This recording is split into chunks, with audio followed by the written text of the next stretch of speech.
Welcome to Ashwini TV news. రాజ్యాంగ నిర్మాత, ప్రపంచ మేధావుల్లో ఒకడైనటువంటి డాక్టర్ బాబాసాహెబ్ అంబేద్కర్ 34వ జయంతి సందర్భంగా దేశ ప్రజలందరికీ కూడా శుభాకాంక్షలు తెలియజేసుకుంటూ మరి ఆయన రచించినటువంటి రాజ్యాంగాన్ని మరి ఈరోజు దేశవ్యాప్తంగా కూడా బీజేపీ ప్రభుత్వం తూట్లు పడుస్తూ ఉంది.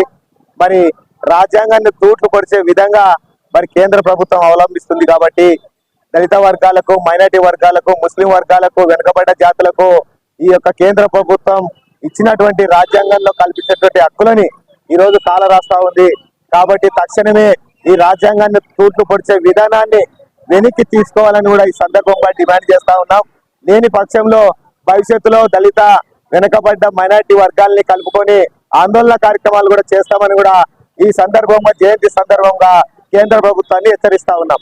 సీఎంఐఎస్ దళిత పోరాట సమితి జిల్లా కార్యదర్శి కర్నూలు. అందరికీ డాక్టర్ బాబాసాహెబ్ అంబేద్కర్ 134వ జయంతి శుభాకాంక్షలు.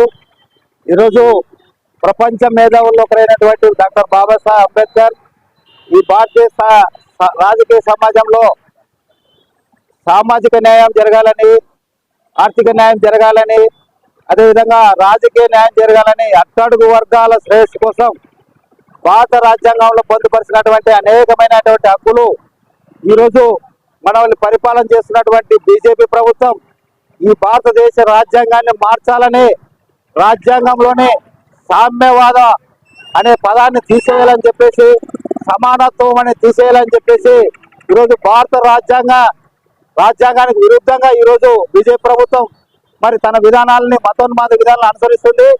భారత రాజ్యాంగాన్ని కాపాడుకుందాం, దళిత వర్గాలకు సంబంధించినటువంటి హక్కుల కోసం పోరాడదామని చెప్పేసి భారత కమ్యూనిస్ట్ పార్టీ సిపిఐగా అంబేద్కర్ రచించినటువంటి భారత రాజ్యాంగాన్ని అమలు చేసుకునేందుకు మనం కృషి చేయాలని చెప్పేసి తెలియజేస్తున్నాం. ఎస్ మునేప, సిపిఐ జిల్లా సహాయ కార్యదర్శి, కర్నూలు.